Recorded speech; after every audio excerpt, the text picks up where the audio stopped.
Hey guys, Texans versus Chiefs tonight, Arrowhead Stadium, in a football game with the Texans trying to break a 5-game losing streak to Kansas City.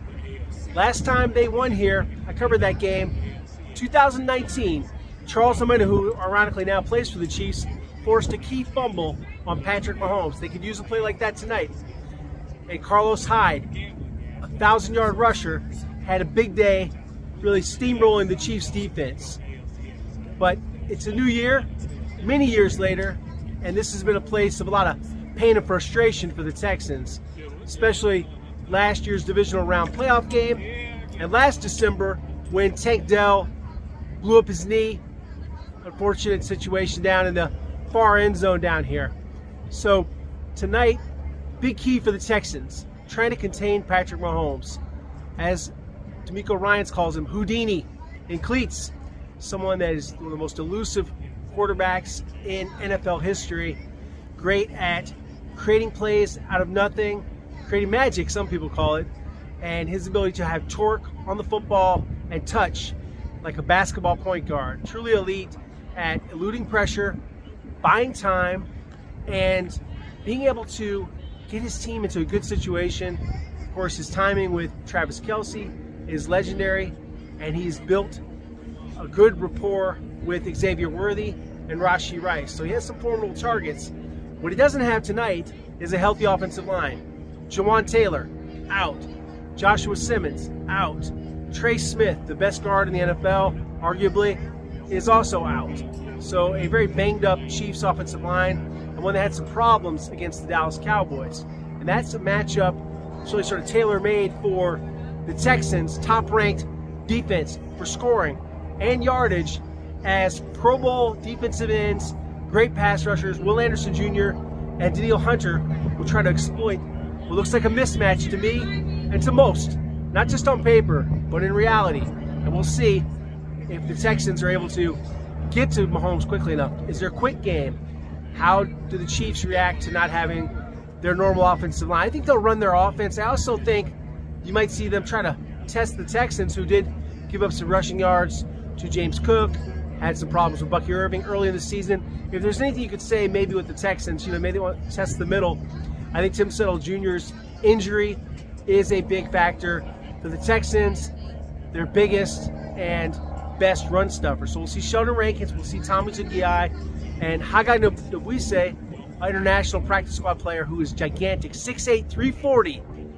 All of that. And I chalk that up to more of a mental error for CJ Stroud. Otherwise, fairly pinpoint day against the Colts. And today, the Colts lose their quarterback, Daniel Jones, to an Achilles injury, and the Texans try to catch up with the Jaguars as the Colts continue to slide and skid after a great start to the season. The Colts are on the slide. Texans have to try to capitalize on this opportunity and keep pace. They win this game, and their chances of making the playoffs goes up to about 85%. Lose, and it's about 11%. This is a pivotal game, one of the biggest games, regular season games, in franchise history. We got you covered at KPRC2 and www.click2houston.com. Myself and Nick Mantis, and of course me here on YouTube. We'll have a lot of post-game reaction. It's going to be a fun one. I expect the Texans to be extremely competitive in this game. One thing we didn't mention, the kicking game. Kenny Fairburn last year, a blocked field goal, a missed field goal, and a missed extra point. Awful day. Haven't talked to Kaimi this week, but I know that he is very focused on having a better performance. He's one of the most talented kickers in the league, and you need a big day out of him. So we'll have much more to follow, including interviews, reaction, and more. Guys, can't wait for this game. Excited to cover it, and look forward to hearing from you guys. Please watch, like, subscribe, and check out what we're doing here at the channel. And of course on social media, I'm Aaron Wilson _NFL on Twitter, Instagram Aaron Wilson 7128, and of course KPRC2 on television tonight with Nick Mantis and Randy McElboy, and at our website www.click2houston.com. Thanks, guys. Right, and for the Texans, it's about being able to stop the run, because Isaiah Pacheco and Kareem Hunt are going to get their carries, and that's a big part of the Chiefs' offense too. They have a downhill smash mouth element to what they do. whether they have their best offensive lineman in the game or not, the Chiefs are going to try to run it. That's a big part of Andy Reid and Matt Nagy's playbook, and I expect them to try that again, even though the Texans obviously are stout with Azeez Al-Shire and great defensive ends and good defensive tackles. Like Tim is all pro, but they've definitely lost a key part of the defense, not having Tim. Kamari Lassiter expected to play. That helps the Texans. See how his foot responds, playing opposite all-pro corner Derek Stingley Jr. Rashee Rice, we expect him to sometimes be lined up in the slot, and Jalen Petre's had some very good coverage days this year. Will he be against Rashee Rice? Will they move in terms of shadowing? Will they do that with Derek Stingley Jr., or are they just going to bump and have the next guy pick him up in coverage? And for the Texans, go to the other side of the football, C.J. Stroud trying to win for the first time after going 0-2 last year here at Arrowhead Stadium. Quarterback 1 week removed from his first game back from the concussion protocol after missing 3 games. Looked pretty good, scrambling, throwing on the run, and had the one mistake, which I call a mental error.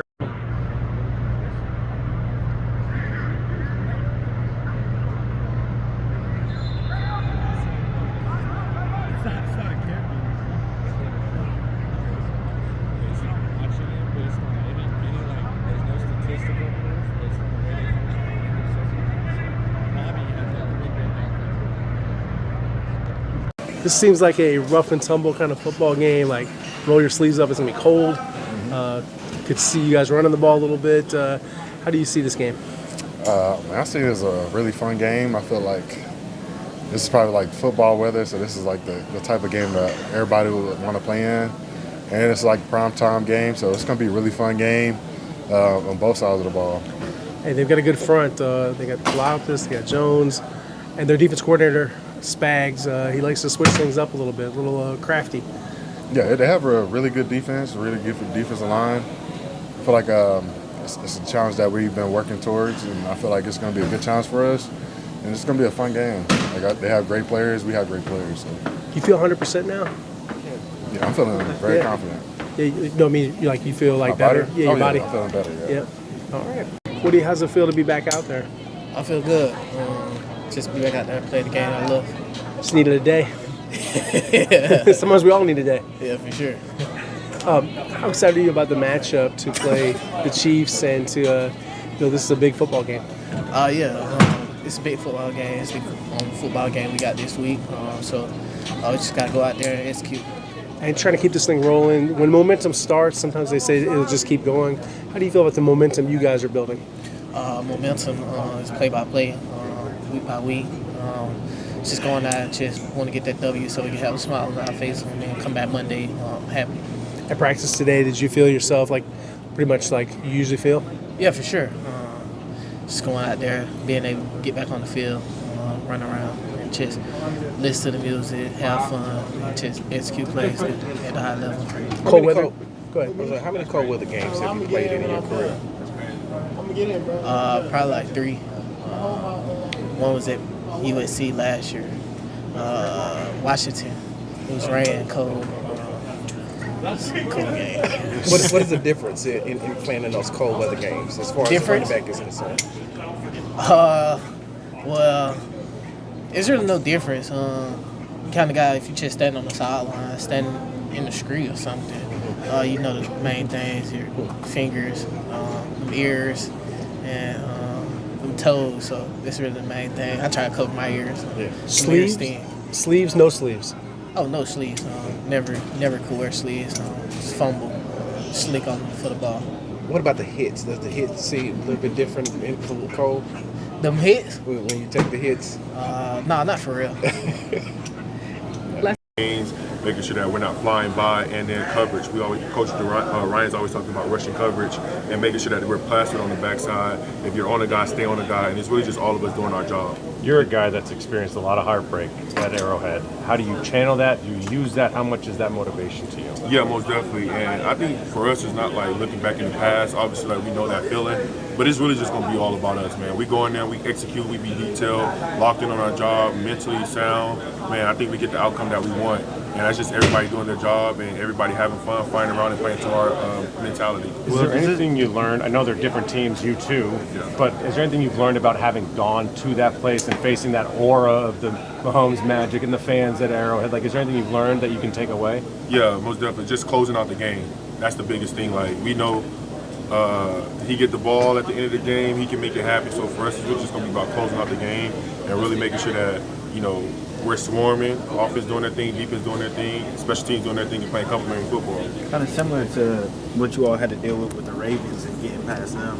Does it feel like a hurdle you have to get past when looking at the Kansas City Chiefs? Yeah, I mean, to us, man, it's another game on the schedule, another great game for us, another division game for us, man, and it's just going to be everybody just doing their job. You know what I'm saying? Like, I feel like once you try to get too high on the emotions or you try to look something other than what it is, I think that's when everybody kind of lose focus. But if we have the focus of taking it one game at a time, saying this is the Chiefs, we got to play the Chiefs right now, I think we'll be in a good spot. We'll talk to some of your teammates about moving you inside with the rush. Okay, you're smiling. They all smiled. Okay. When people say speed to power, explain what this means as you're driving the Colts center back 8 yards. We just called it thrash, man. Thrash. Coach Gerard did a presentation today on what thrash is, and it's just, man, just bullying somebody in front of you, man. Just right. You really asked Sheldon Rankins about thrash. Thrash, but no, thrash is just it's a mindset, it's a mentality that we have on our team and as a D-line. And you enjoy that? I got to. Because if you don't, you're not going to be out there. From a physical standpoint, the tenor of this game, what kind of tone do you guys hope to set from the first snap on? Oh, we got to set the tone automatically. Like, as soon as we step on the field, whoever it is, offense, defense, special teams, we got to be the most physical team. And I think that's what's going to, help us win this game. Everybody being locked in, everybody being physical and playing our brand of ball. You guys are in a good spot now, fighting for the AFC South. Kind of where we thought y'all would be, but it was a tough road getting here. Yeah. What allowed you guys to get to this point despite some of the rough points? It was crazy. Me and Aziz are just talking about this on the field, but it's the resiliency of this team. But I would just say the bond for this team, man. Like, we're so close as brothers, teammates, friends, man.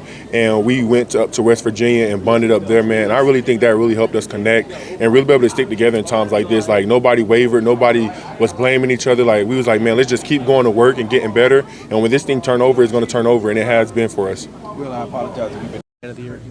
Man, special. I think just obviously and I went through a year ago almost to date. And all the scrutiny, all the things I had to hear from so many different people who know nothing about me. The people in this building, I'm with them every single day, and I've been here basically every single day for the last almost 2 years. So to be nominated, it definitely is a huge blessing because it's just a reflection of what they see in me, and I think that's just been probably the coolest thing about it. Has it been hard on you to be misunderstood by others, or do you only really worry about the people that know you, what they think of you? Yeah, no, I think just as a human, like there's no human being I think that could just say, no, I don't care about it. Especially when every single day, there's some people who literally every day dedicate their time to just send me all type of messages and things like that. So at one point I think I cared a lot more because I just felt like it was so far left, especially when it came from the place that it initially came from. But now at this point, like, I can't hang my hat on like what somebody else who literally has never even met me thinks about me, because that's not my problem. Aziz, can you talk about just some of the things that you do? The other day we saw you at the Inspire Change event, and I talked to the executive director of the high school. She talked about the work that you do and what it means to their kids. How does that make you feel when you get to interact with all these different organizations you support? It's huge because for me, like, I do all those things because I think about the kid that I was, the person that I was, and what I wish people would have did for me, or resources that I wish I had. So, every time I get a chance to put a smile on somebody's face, whether it's an adult, whether it's a child, or anybody in between, or ease somebody's type of hardship, whatever they might be going through, whether it's a meal, whether it's some money, whatever it might be, that's something I try to do. I think when it comes to the rewarding part of it, I try to seek my reward with God. It's a blessing to be recognized by people, but I know at the end of the day, God's watching me and He's watching my intentions. And just me being Muslim, that's always been a huge thing, is making sure your intentions are right, not just the action itself. So I rarely like to promote the things that I'm doing in the community, because I always try to make sure that my intentions are real. Is this something that you wanted to achieve, like this honor, or is it just something that happened and you just kind of did all the same stuff you've always been doing? Yeah, I mean, just like what I just said, for me when it comes to giving back to the community and doing things like that, it's something that just my faith is not supposed to be something that you publicize and you get a camera out when you giving somebody a meal, like, look what I'm doing for this person. And for me, being homeless growing up, that was the last thing I would ever wanted somebody to do when they were helping me, is basically show the world, hey, look what I'm doing for this guy who ain't got nothing. So honestly, I never expected to even be in this conversation, because so much of the work that I do, I really don't talk about. The only people that know are the people that I'm helping, and the people, I guess now, around the building who see me do it or help me orchestrate the things that I'm doing. But yeah, for the most part, I really don't even publicize what I'm doing. So I had no clue. When I walked into that room, I genuinely was like shocked, because I see my mother, who is supposed to be in Florida, and like it just, all of it was just completely like shocking for me. What was her reaction? Go ahead. What was her reaction? When she see me and I see her, and we're just like, everybody's down there. I'm just sitting there like, they chopped up the video, because I'm sitting there for like 8 minutes trying to spell what the hell's going on.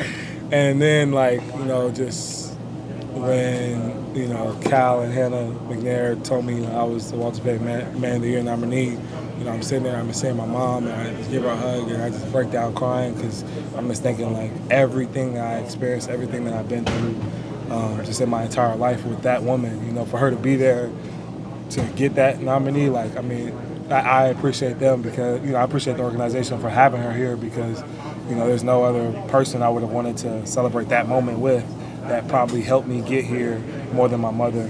So it was just, for me and her, just a huge, huge thing. Aziz, a couple organizations that you work with, I want to ask you about them. One, the A-Leaf Taylor football team, but also the folks that you host. Some of those kids are amputees that you have out to the games. Just a little about your interactions with those organizations. Yeah, so with the football team, just again, I help my football team back in Tampa, Florida, Hillsborough High School, and I donate to them. But it's hard to go out there, because obviously I'm here most of the season. So I remember I was doing an event, and one of the teachers had asked like if I would go and speak to the kids, and I'm like, yeah, I would speak to the kids. And so I ended up going over there one time and talking to the football team, and then started to continuously go back and bring them to the football games and stuff, and went to one of their games. So it's just been cool, just trying to mentor, the youth, and just give them some love and some advice. And then when it comes to the amputees and things like that, those are kids from overseas in Palestine who were bombed, their families were killed. So like you said, some of them don't have arms, legs. I mean, they're in Houston getting medical treatment. So I've been able to help them in different ways and do a lot of things with them. But bringing them to the game was pretty cool for them, because it's an experience that they never experienced. And for them, you talk about some of those kids as young as 4 years old that don't have legs, that there's just one day of happiness and joy that they can get with all the pain and things that they're dealing with. So, Aziz, can you talk about how a very exciting moment for me. Surreal to be able to play in a stadium I grew up going to games to, and just knowing that I'll have family there cheering me on, it's going to be a very cool moment. And who will be there?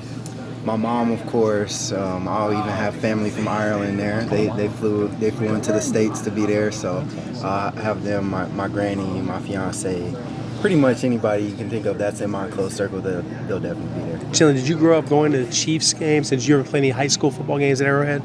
I didn't play any high school football games there, but last year we played KU there while I was at Iowa State, and it was a cool experience. And then, I grew up. I went to about 3 or 4 games growing up, so the atmosphere there is crazy, and it'll be fun to play in. Jalen, it's the Chiefs team with their backs against the wall, and they haven't really dealt with recently. Yeah, they got to win this game. Yeah. What do you think's going through that mindset right now to prepare for you guys coming in? Honestly, it's the same mindset we have. We know we have to win this game with our backs against the wall, so they're going to come in and be prepared and know every detail that they got to stay on to be able to win that game. And that's the same thing for us. We got to be on every detail, be precise, and be ready for the moment. Chandler, for you to go to your hometown, not only are you playing in a game, but you are a vital part of the returns, and sometimes you play on offense and do some things. What's that like for you to be a big part of it?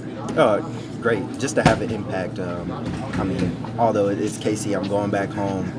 Anytime I'm able to make an impact on the game is special. So I'm excited just for another opportunity at that. Evan, if you could pick one or two things, man, that have allowed you guys to kind of play so well and put yourselves in a position where this game really matters, maybe offensively, what's kind of working right now?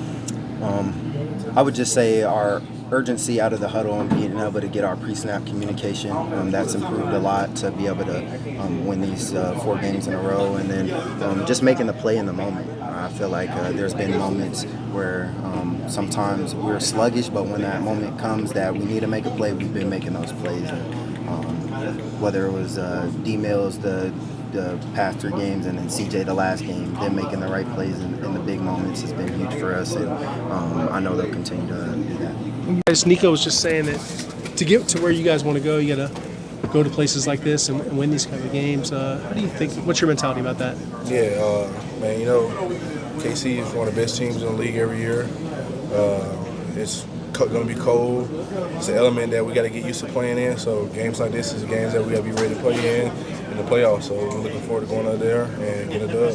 What makes it hard to win there? I mean, the atmosphere, the crowd noise, you know, the energy. You know, every time you go to play KC, it's going to be. I mean, the team is the franchise is a great franchise, and you know the atmosphere out there. They love football, so we got to go out there and be ready to play. It's going to be loud. It's going to be a good game. They got a good defense, so we got to be ready to play. This last year's playoff game obviously didn't go how you guys wanted, pass protection-wise. Just kind of what are some of the challenges that their team presents rushing and passing? Oh, they just Spags do a good job of mixing up the looks, disguising a lot of blitzes. We're in a different scheme this year, so you know we have a lot of answers to pick up a lot of stuff they do.